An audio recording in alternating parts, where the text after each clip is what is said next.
For months my wife Sarah had grown distant. It wasn't sudden, more like a slow fade. At first, I didn't notice. Life was busy, and we both had demanding jobs. But as time passed, I started to feel it. The casual touches stopped. The laughter disappeared from our late-night talks. And worst of all, intimacy became something she avoided entirely. At first, I thought maybe she was just tired or stressed. I asked her if everything was okay, and she'd always smile softly and say she was just overwhelmed. I didn't want to push her, so I gave her space, thinking she'd come back around.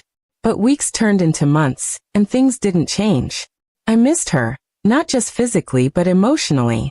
We slept in the same bed, but it felt like a wall stood between us. I tried to initiate conversations about our relationship, but she'd dodge them with vague answers or change the subject. It was frustrating, but I kept convincing myself that it was just a phase. Eventually, I started feeling rejected. I'd come home from work hoping for a warm moment, but I was often met with silence or cold replies.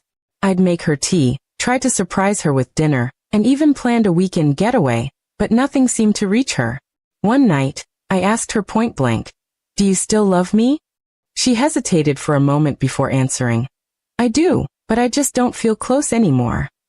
Her words stung, but at least they were honest.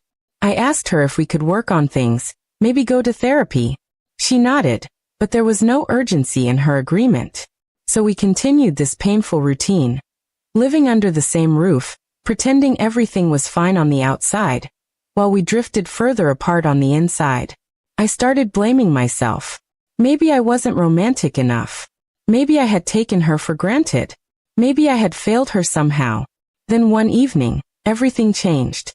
I came home and she was waiting for me on the couch. Her expression was soft but serious. "Can we talk?" she asked.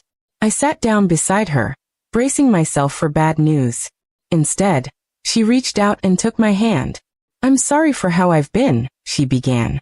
"The truth is, I've been dealing with a lot.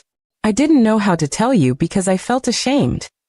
She explained that she had been struggling with anxiety and body image issues, things I had never known were affecting her so deeply. She told me that pushing me away wasn't about me. It was about her own internal battle. I didn't want to be close because I didn't feel good enough.